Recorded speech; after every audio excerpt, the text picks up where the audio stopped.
Hello everyone, welcome back to Rolling Solo. My name is Adam Smith, and today we're going to be starting off the Legacy of Dragonholt new campaign. We had done the character creation for both of our characters in the party in the last couple of videos, and this one we're going to actually start off the playthrough. So we are playing through the very introductory scenario, Two New Roads. So this is the one we're going to be opening up and going through. We've got our two characters created already, and as you remember from the prior video, we did them kind of drafted out on these sheets. I have at this point already moved them over to the character sheets now, so everything here has been laid out. I don't need to read or show you anything too drastically here, but I will give you a quick reminder of the skills that we have here. This again is for Haggis Coldfoot, and then over here we have Shirag, Rundar, and all the skills for her. So basically between these two characters are the main ones we'll be using throughout the playthrough.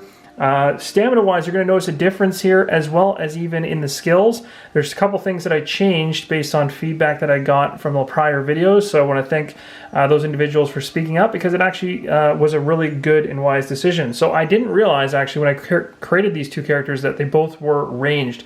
So I wanted one to be able to handle things up close and personal, and have the other one focus on range. So it made sense for our sage to actually focus on the ranged, and then take our dwarf and actually convert from a archery and crossbow standpoint over to a hammer. So we're going with melee for him, as well as I've actually taken away one of the skills for our tribal orc.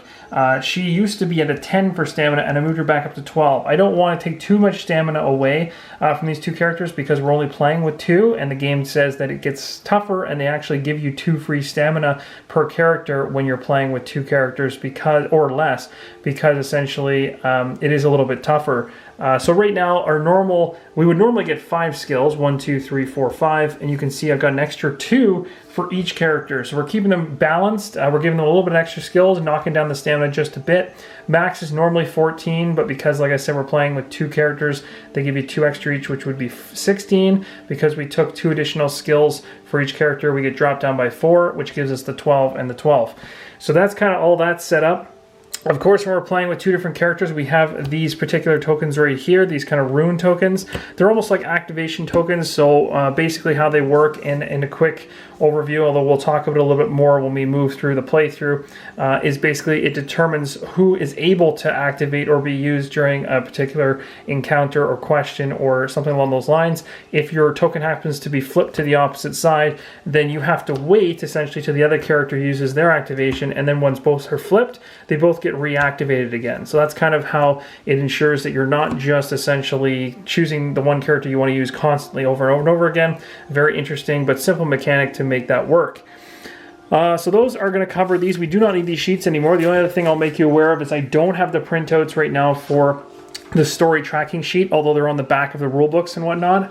So I'm going to be printing those off in a future play video, which will come up probably next or the one after. So for now, I'm just tracking our story. Our story tracking sheet is going to be here. We start off with 100 gold shared between the 2 characters, and we also start with a fame of 2. And then, of course, right here I have a story points marked section where I'll mark that up, and then we'll transfer this all to the official sheet once I print them off. So we'll put this off to the side for now. We also have entry number tracking, so we can also do tracking in terms of because you can go back in your campaign play, and as you go through the different entries, you can actually record which entries you did, so you can go back and reread them if you forget something. So as we go through them, I will be marking things down as to which entries we're reading. So I'm going to put those off to the side for now, and we'll move right into it. So the very first thing we're going to do is move to the New Roads campaign book, which is the very first story. It's going to take approximately 50 to 80 minutes, although it'll probably take longer because of the fact I'm doing this on video, so bear with me there. Alright, so here we go. So this is entry number 1000. So I'm doing a quick mark off camera here that 1000 is one we can reread, although this should be pretty straightforward because it's the first one. It says right off the top, your attention please. You'll notice rule sidebars such as this one throughout the quest book. These sidebars are intended to be used by the first time players to more easily learn the rules. Each sidebar is placed in an entry where you are first encountering a new rule. You can read more about any of the rules in these sidebars by reading their respective entries in the rules glossary in the rulebook. When searching for a specific rule, you will find it most easily in the rules glossary. Okay? So we have that off to the side here in case we need it. But for now, things should probably start off fairly simple. So let's go ahead and read entry level 1000. And the one thing I want to make huge mention of right now is that if you are not interested in seeing any type of spoilers whatsoever for Legacy of Dragonholt, this is the time to bail. But at this point, we're not going to be getting into any kind of major spoilers. Everything technically in this game could be classified as a spoiler going from this point forward, because you're seeing the beginning of a quest, so things are going to be pretty straightforward at the beginning, and they're going to start branching. But I just want to make mention of that in case somebody gets mad at me essentially for playing through this. But if you know you're not going to pick it up, or you don't mind kind of getting an idea of how the first story works, remember there's multiple stories in the box, so it's not going to ruin the entire game for you and make it unplayable for you. There's a replayability here. So all right, so let's move into it. So the very first area here says, you slumped down on the wooden bench stretching your legs. You have been traveling for nearly a week now toward a small village called Dragonholt. Your journey is at the request of Celise, a former adventuring companion and friend who has since found her calling as a tutor to the children of Countess Regina Fairfax, a lady of Dragonholt. You take a moment to reread the letter. So essentially, you've gotten yourself a letter from Celise, and at this point, the game is actually telling us to read that letter. And I don't know if you remember this, but you'll see right here, we got a letter. Please refer to my first letter. This is the very first letter that was received, or at least that's in the game. I do apologize here. My camera has just gone bonkers on me, so I'm going to try to get the focus back here. And it's slowly coming back. There we go. Okay, sorry about that. We went a little foggy. So we're basically going to open this up, and we're going to read it. All right, so let's see. My friend, I pray this letter finds you in good health. For once, because I need you to travel. As you might have heard, I have taken a position as a tutor in the household of Lady Regina Fairfax, Countess of Dragonholt, just outside the village. I elected to take this position because I hope for some peace and quiet after that business in Necrohall. Had I known what my future held, I would have done something else entirely. Lady Regina's 3 children are more than lively enough to deny me anything resembling peace or quiet. Even now that they are mainly grown, I remain very busy. But I did not write you to complain about my lot in life, as you know. I never complain, even when the so-called dwarven wine is very obviously in inferior human vintage. Again, or when my favorite cloak, the blue one, is stained by some drunken lush spilling his wine. Elves should really stay out of human taverns. I write to you because I fear something sinister is at work here in Dragonholt, and I require your assistance. I dare not say more openly, as I think it likely this message will be intercepted. I can trust no one here to help me with this matter after that business in Necrohall. Necrohall. I hope I'm pronouncing that correctly. I have only you and a small handful of other allies left. Please help me. There is more at stake than you know, Celise. Okay, so there we go. There's our letter read. So we're obviously trying to meet up with this individual.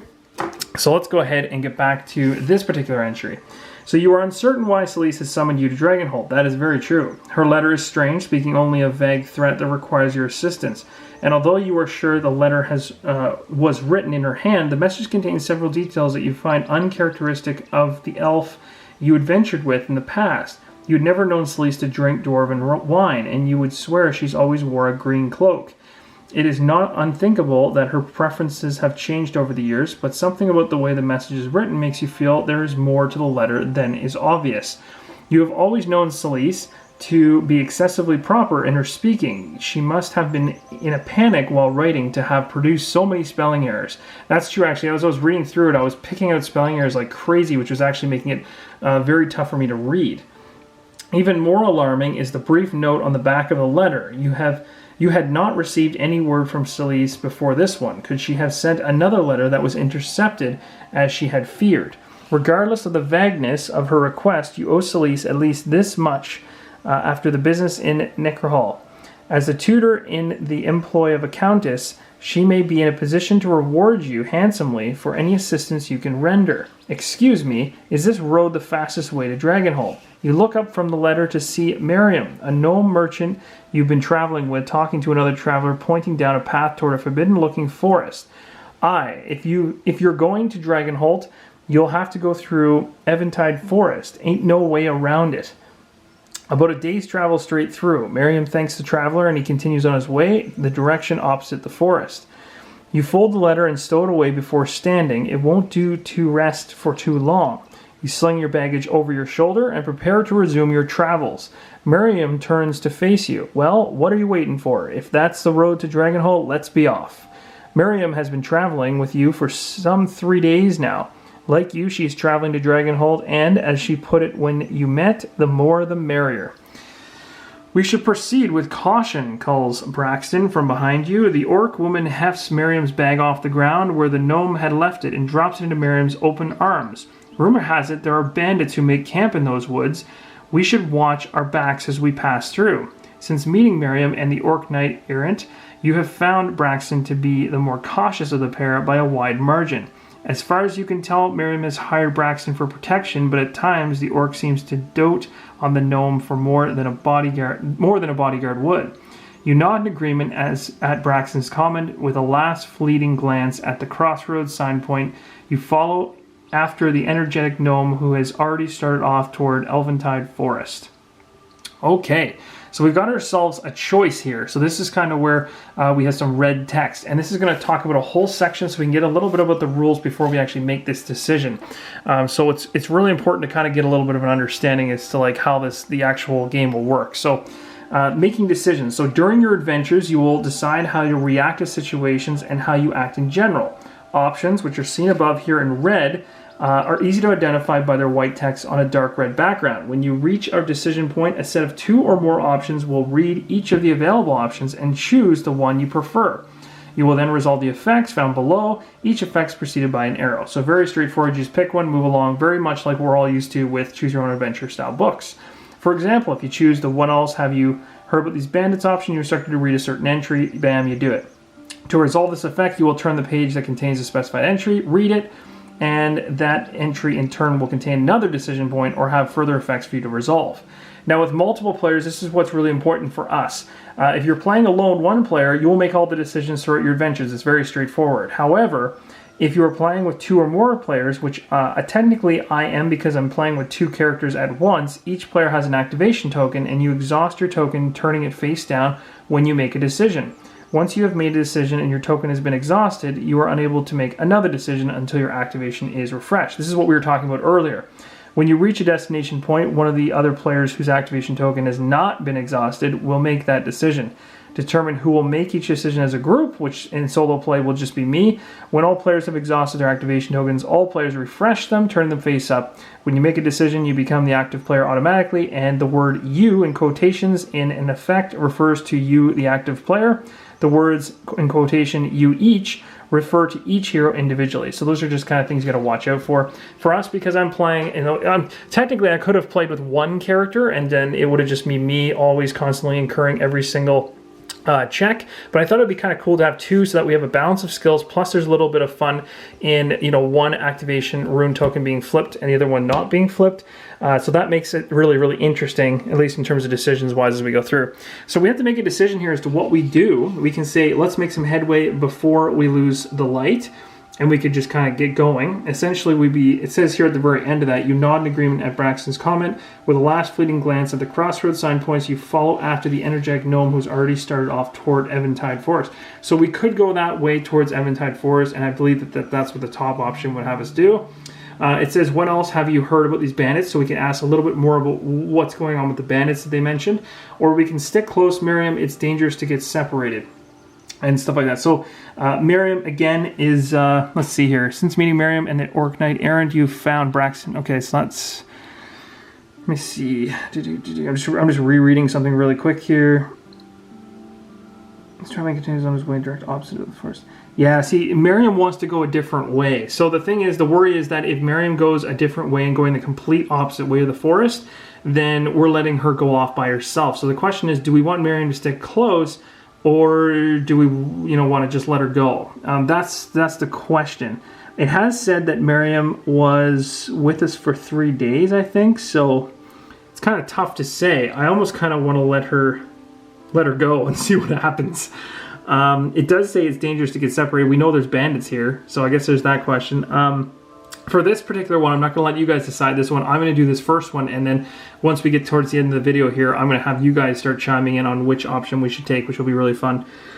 So for this particular first one, I'm going to say, I'm going to ask a little bit more about the bandits. So I'm going to write down this new entry, so 7773. I want to know more about like what's going on with the bandits in this area. So we're going to go ahead to 7773. Oop, we jumped that pretty fast. 773. Perfect. Okay, here we go. Alright, so Braxton strides beside you, keeping an ever-watchful eye on her eager companion. Not much. I've just heard from some travelers that a number of caravans have been ambushed while passing through. Valuable goods were taken, but the merchants and traders have been mostly unharmed. Now, just before we go ahead and do anything further, if we go back to that 1000 page really quick, this is a decision point as we had talked about. So when you make a decision and you're playing with multiple players, you exhaust your token, turning it face down when you make a decision. So I made a decision. I should have technically exhausted one of these tokens first before doing so. So I'm going to say that because we wanted to know more about the bandits, it makes more sense that I think the tribal orc are a person that cares more about, well, I don't know if that's true. No, actually, the one that's more of a fighter, I think, would care more about the bandits. So we're going to say that our dwarf actually decided that. So Haggis Coldfoot actually decided to go that route. So his activation token is now turned over. Then you would move to that particular entry and read it. And then, as you can see, this is where things get interesting, because now the only person that can activate would be our orc. So it can really, really change things. Now you'll notice we just read this paragraph. It also says mark story point 1. So again, like I said, I don't have the correct sheet out here. There is a sheet, I think, that looks like, actually it's in the back of a different book. I think it's right here. The rule book has these story points, and so I want to get a printout of this before I start marking up the back of my book. So for now, I'm just going to reference story point 1 on another sheet here beside me to say that I've completed it. And we're going to read this. So it says to talk a little bit more about what story points are. So story points are abstract recordings of the decisions you make throughout your adventure. They allow future entries or future quests to play out differently depending on the decisions you've made. Story points are recorded on the story tracking sheet, as we just talked about. Some effects, like the one above, instruct you to mark one or more story points. To mark a story point, locate it by referencing the number, blah, blah, blah, hit an X, and you're good to go. So that's essentially that. Now we go right down here to the decision. Again, another decision. It says we should hurry along before it gets dark, or Miriam, best you don't get too far ahead. So again, it's giving us that choice to call back to Miriam and say, you know, you shouldn't go ahead here. So we've talked a little bit more, and we found out that the bandits here have been robbing caravans and merchants and stuff like that. Valuable goods were taken. Traders have been mostly unharmed, though. So they're going after items particularly. So we're going to have to decide what we want to do here. Should we hurry along before it gets dark?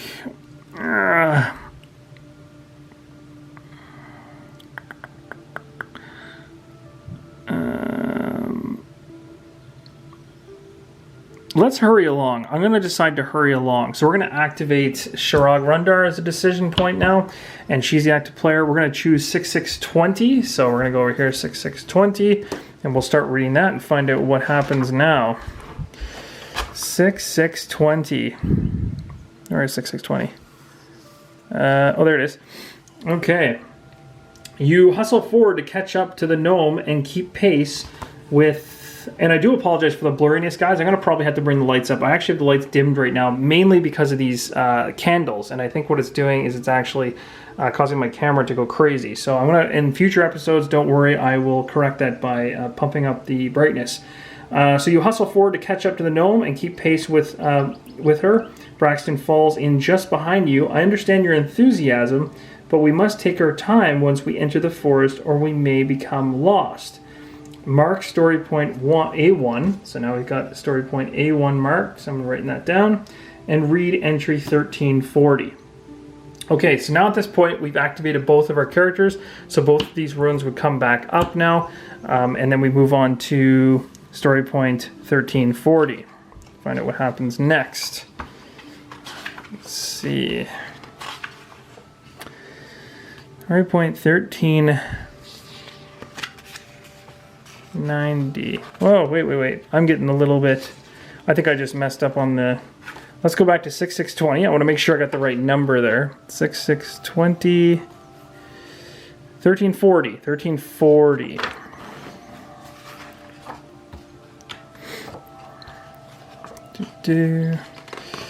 And I'm going to leave you guys with a question here, I think. All right, so this will be interesting. So here we go. As you speak with your traveling companions, small trees begin to dot the terrain around you. Tall grass gives way to brush, and you soon find yourself at the edge of the forest. All right, interesting. And again, we got the passage of time here. So time passes. There's a time passes area here. It just says it right there next to the arrow. So let's read a little bit about what that's all about. I'm going to bring the book up so we get some more light on this so it focuses better. The passage of time. Throughout your adventures, you will track the passage of time on the tracking sheet for the current quest. Each unit of time represents an abstract amount of time that could be anything from a few minutes to multiple hours, depending on the quest. When time passes, mark one box of time with a check mark or an X. Some effects in future entries will reference how much time has passed or if a specific amount of time has passed. Okay, perfect. So for now, again, because I don't have that particular tracking sheet out to make life easy. So here's an example, actually, of here's the 2 new roads, and this is the time track. So as you go along, you'd be ticking boxes. So we already have the 1 filled in. So I'm going to go ahead and just say that on the time sheet, we are marking this as time. And again, I'm going to transfer this all to actual paperwork here in the next video. And then we'll continue using the official paperwork that you can find on the Fantasy Flight Games site. So we got a couple options here that we have to make a decision on. So it says, as you walk, you take the chance to become better acquainted with your fellow travelers. We can either ask Miriam what she plans to do in Dragonholt, or we can ask Braxton what she plans to do in Dragonholt. So really, this is where I'd like to ask your guys' suggestion on which of the two we should do moving forward. We've got 2 options. What I'm going to do is I'm going to turn on up in the top right corner, even from the start of the video, I'm going to have a little eye symbol there. If you click on that, there's a voting mechanism. I'm going to put both of those entries in there, and then you guys are going to vote using that which of the 2 options we should actually do. If you can't actually see it, make sure you go to your gear symbol in the bottom right corner of the video and make sure your annotations are on, and then you'll be able to see that pop up and you can actually vote on what happens next. That's a real exciting part. Again, I do want to apologize for the camera in this video. I realized that it's got blurry at a few points.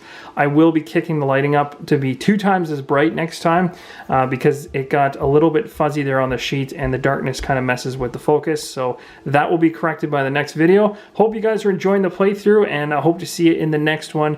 As always, keep on rolling solo.